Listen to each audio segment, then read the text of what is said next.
Hi, welcome to the Moms on Maternity YouTube show and podcast. I'm Aimee Cruz, and today we have on Patricia Roberts. Patricia is the author of Route 529. This is an amazing book that she wrote. It's a parent's guide to saving for college and career training with 529 plans. She's pretty much what I would consider a financial expert in many ways, and really has a passion for helping people understand the 529 plan as a vehicle to really help support your children or someone you care about get some post-secondary education. How are you today, Patricia? I'm doing fine today, Aimee. Thank you for having me. Thank you for coming on. So I am so impressed with this book you wrote. Is this your first book, or are you a financial author? It is my very first book. I found myself with some extra time on my hands during the pandemic, and I felt compelled to share my personal journey and my professional expertise to try to help other families with the cost of higher education. It's incredibly powerful. I've been told about 529 plans off and on throughout the years, and nothing until I read this book really opened my eyes to the power of it. Why are you so passionate about helping people figure out what this 529 plan is about? One of the reasons I'm passionate is that nearly 65% of Americans indicate they know nothing about 529 college savings plans, and those who do really don't understand how they work. So I wanted to write something that was very easy to understand from a parent's perspective, and really that's the main reason why I did it. I wanted to get the word out about the existence and usefulness of these particular plans. If you could summarize the one reason why someone should open a 529 plan, I know there's many, what's the one reason? The one reason is that higher education is expensive, and the earlier you can get started earmarking some funds for that goal, the better. How do you talk to your own kids about college? We started talking with my son when he was rather young, definitely before middle school. We began talking about the fact that his dad and I were paying back a tremendous amount of student loan debt. In fact, when our son Ben arrived, we owed over $100,000 between the two of us. And we had no idea how we were going to save for our son's education, but we were determined for him to have a less financially stressful experience than we had had. So we talked to our son from time to time about his interests, the impact he might want to have on the world, and what type of education it might take to get him there. We also told him we were preparing for the cost of whatever form of education he would pursue. So he knew when he got birthday money or money from the holidays, we would try to put part of it in the college savings account. He also knew that his dad and I were taking a little out of each of our paychecks to go into the account. So he was aware of the fact that we were preparing for education. And Aimee, you've got the book. If you notice, he wrote the foreword to the book about what he learned through the process. So I'm really proud that we not only prepared for his education expenses, but we gave him a little bit of insight into the financial world about how do you go about preparing for a goal that seems sometimes insurmountable. So let me ask kind of a technical question. You made contributions to his college savings account 529 plan, as well as received gifts that would go to that account. At the end of his childhood, when he was ready to enter college, how much of that account was your contributions versus the growth? Oh gosh, I would have to look back at that, Aimee. I don't remember the exact percentages of that. I know the account grew nicely in value. Certainly, we started it in 1999 and he graduated college in 2017 through lots of market cycles. I can't remember the exact percentage of contributions versus growth. Well, and how much you said you put in every paycheck? I did. And we started with very small amounts. I mean, we were in a one-bedroom apartment with all of the student loan debt when our son arrived, and we really didn't have much money to spare, but we figured if we could get the account open and just start it, I think we started with like $25 or $50 a paycheck, but we got started. And that was the most important thing. And then as we earned more money through the years, we could pay down some additional amounts. He went to private school for the first 8 years, just because of situations where we lived. There was a better option to go to private school. Once he got out of that private school, we were able to put more money, less expenditures, more money in the college savings account. Certainly, if we got tax refunds or he happened to get a gift for a religious celebration like his communion or confirmation, we would put those dollars in. But we really started with very little. I think we took the money he had gotten for his baptism and our initial baby gifts and started with that amount and then put our own amounts in from each paycheck. That's really how we got started. Maybe we had like $1,000 initially, but quite honestly, people need to know they can get started with $25 and even less in some of the 529 plans. If someone does put in, say, $25 every 2 weeks, $50 a month, is that going to really make a dent? Listen, whatever amount people can put in is that much less that their child's going to have to borrow and repay with interest. So whether it makes a significant dent or not, it's helping the child. And, there are many forms of education that children can pursue and many schools that vary greatly in cost. So it is quite possible, even if you've saved just a modest amount, you're helping your child in some way. If they go to a lesser cost school or maybe even a community college, it could be, tremendously impactful.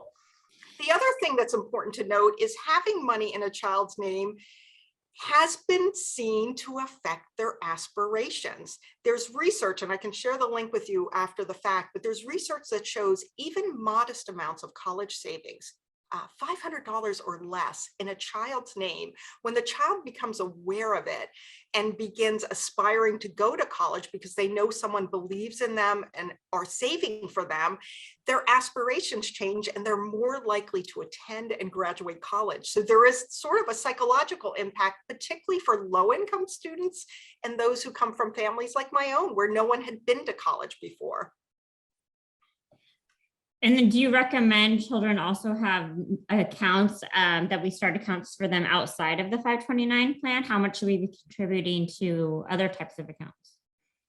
Yeah, I think there are many ways to save for college and no one route, and most ways are not mutually exclusive. So saving for a child in another type of account, some parents open a bank account and they're called UGMA or UPMA accounts, Uniform Gift to Minors Act accounts. The money becomes the child's upon reaching maturation, either 18 or 21 years of age. Some people put money in those accounts. Other parents invest in mutual funds or in another fashion. Whatever you can do is going to help the child. I do cover in the book that there are advantages and disadvantages to all forms of savings and investing, particularly with when the money is in the child's name and becomes theirs when they reach 18 or 21. I mean, that's a factor parents need to consider. With the 529, the parent or whoever owns the account, typically a parent, it could be a grandparent, a godparent, that person controls the disbursements from the account. So if the child's going in a direction you're not happy with, the money does not become theirs, it's up to you. But in an account where there's a trust element to it, that money is the child's money. And there are also financial aid implications when the money is owned by the child. It counts more towards the expected family contribution. But any way of saving is going to help that child in the long run. Do most students get student aid, or what's like the income level or wealth level that you have to be at to not get any student aid? Need-based aid varies, but I do know that financial aid, what many people don't realize, financial aid is largely comprised of student loans. So people, when they're worried about missing out on financial aid or will they get financial aid, they're not realizing that a good portion of it is student loans, sometimes work study, and there are grants and scholarships for lower income students. I don't know the exact dollar amount where people do or don't, but there's great calculators online where you can estimate how much financial aid you would get. Merit-based aid has nothing to do with your need. So a child can get an academic scholarship, whether they're from a higher income family or a lower income family. It's really a combination of different forms of aid that students get. And many students do get something, but what parents sometimes don't realize is whatever the students are getting, there's going to be a gap that needs to be filled. And that's why it's important to prepare for that. And do you recommend working with a financial advisor or opening and funding these self-service? You know, you can go either way with the 529. Many families go it alone. Every state, except for Wyoming, offers a 529 college savings plan, and they make it quite easy to open an account online. There's lots of information, including investment performance, descriptions of the various forms of investments, the fees and expenses, that's all available online.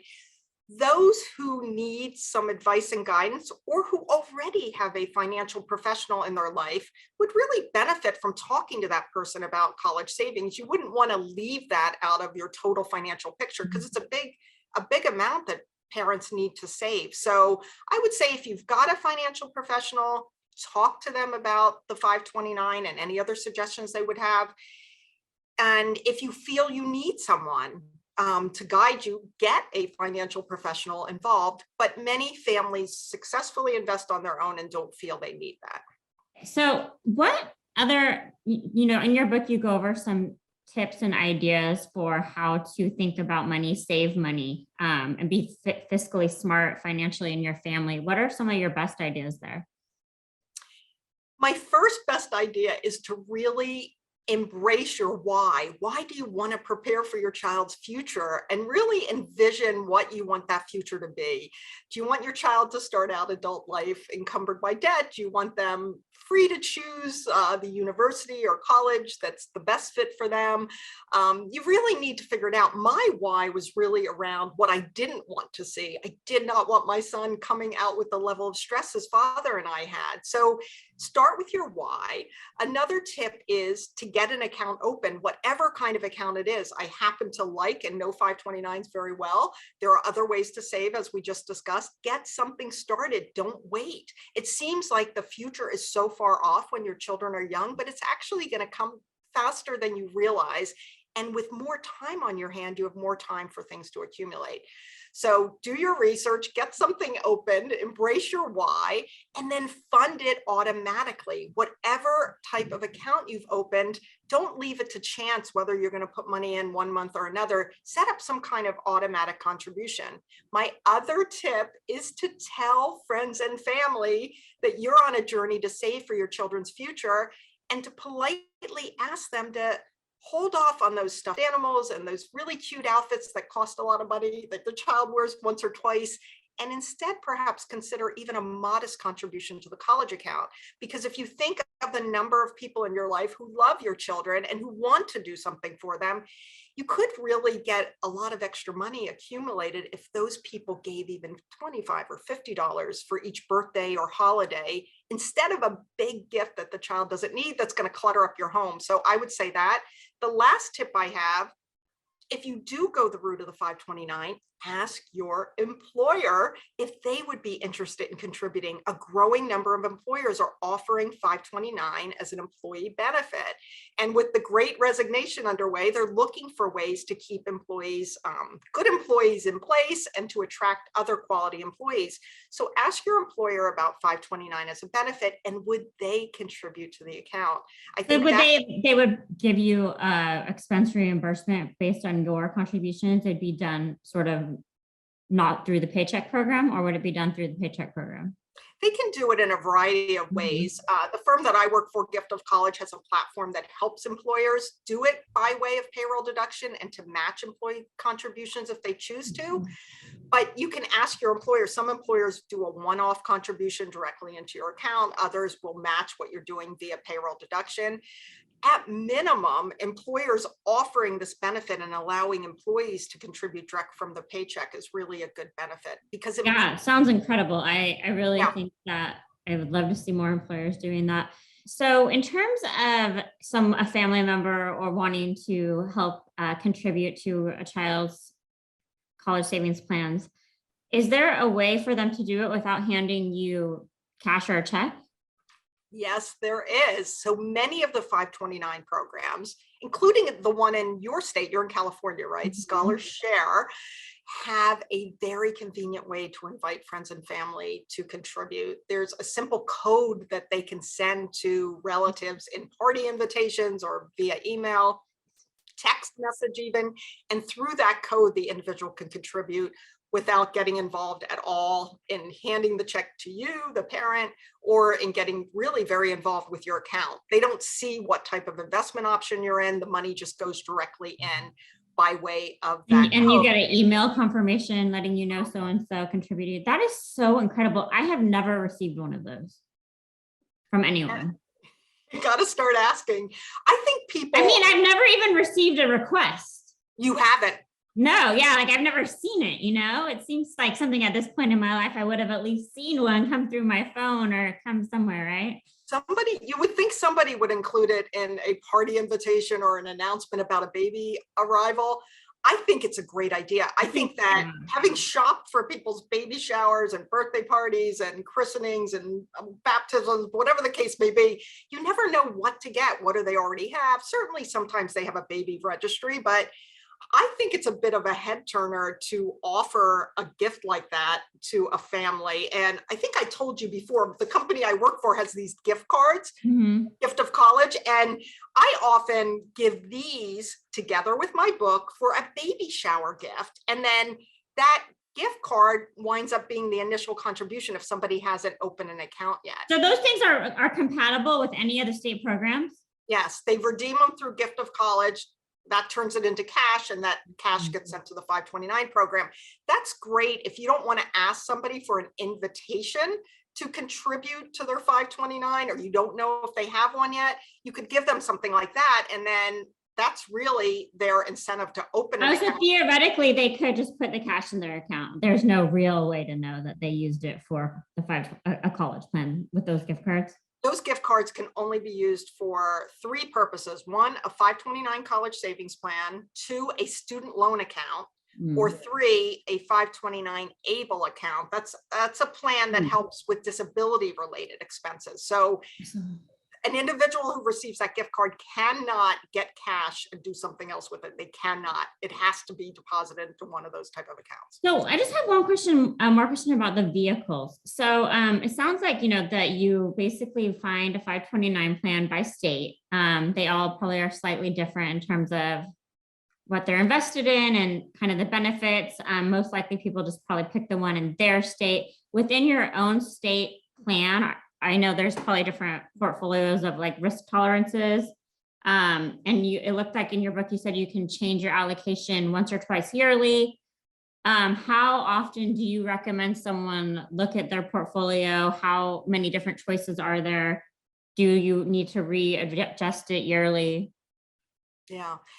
One thing that's important is always to keep an eye on whatever investments you have. I think it's a bad idea to sort of set it and forget it. While many of these portfolios, all of them are really professionally designed by investment managers, they really do vary in terms of the style of investment management. I think it's a good idea to keep an eye on whatever you're investing in. Many families pick the age-based or target date portfolios. You probably know that from retirement accounts that you have. That's based on either the age of the beneficiary or the year in which they're likely to pursue higher education. Those types of accounts are more aggressive in design when the children are young, become more conservative when they near college. But whatever you select, I think it's a great idea to keep an eye on it and to see how it's working for you.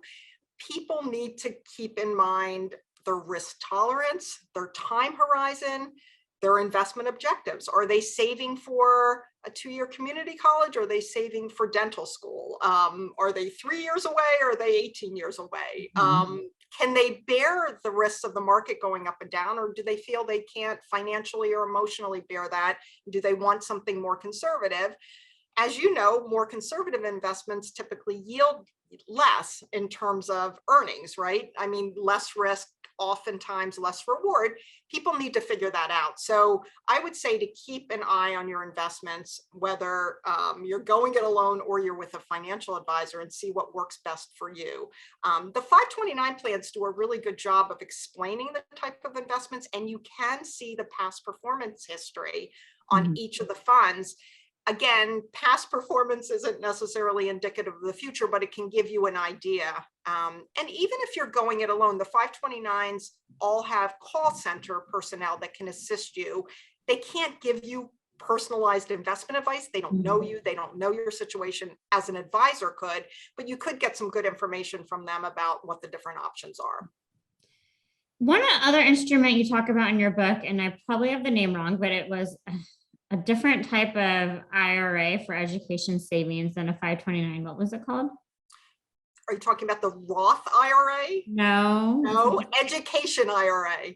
Yeah. Coverdell education IRA. Yeah, there are other forms of investments under the Internal Revenue Code that can help families save for higher education. I think that looking into all those are great. The 529s tend to have the highest limits that you can put in. They have no income restrictions. Some of the other types of investments do. They don't require there to be earned income. You and I talked briefly in a prior conversation about Roth IRAs. The child, if it's going to be in the child's name, needs to have had earned income in order to put that money in a Roth. And I think the annual contribution is like $6,000 for that. But a combination of all these types of investments could be useful to families. They just need to decide how much they're saving and what seems right for them. And if there are income limits, to make sure that it fits their family scenario. That's cool. Yeah. Well, because just correct me if I'm wrong. You in education IRA or Roth IRA, you can actually pick your own stocks and funds that you'd like to be part of that account. But in a 529, you can't actually pick and be like, I want General Motors in my 529, right? You don't have those choices, right? That's correct. There's no stock picking involved. There are these professionally managed portfolios that have already been designed. Yeah. So people who like to pick their own investments might prefer something different in terms of, preparing for higher education expenses. Okay. I definitely, again, I'm incredibly grateful for your work. I mean, I'm going to open one because of you and this conversation. I haven't done that yet. And I really am hugely grateful. Your book is it's a well-written, very simple to understand, very powerful. If you just are not even sure, I even came to my first meeting with Patricia with like, well, what about this? What if my kids don't want to go to college? What if, I don't know, I had so many like what if things, and really there's no risk. I mean, at the end of the day, because the money, if you don't use it for college, you can get it back. And at the same time, I think the power is letting your kids know that this is important and you're preparing for them, right? That's right. That's right. Cool. Any other final words that you want to share about financial savings or college? Or I think we've done a great job. How people can find you? Sure. And again, thank you for having me. I'm so happy to educate you and your audience about these plans. How can people find me? I'm on Instagram at Route 529 Mom. So ROUTE 529 Mom, and on Facebook as well. And my book is available on Amazon, and I hope it will help many families have a better understanding of these 529 plans. Well, keep going, keep educating. I can't wait to see you. Just keep growing this. This is amazing. Thank you so much. Thank you, Aimee. Have a good one. Bye.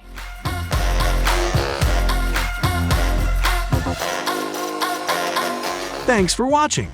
For more, please visit www.monsumaternity.com.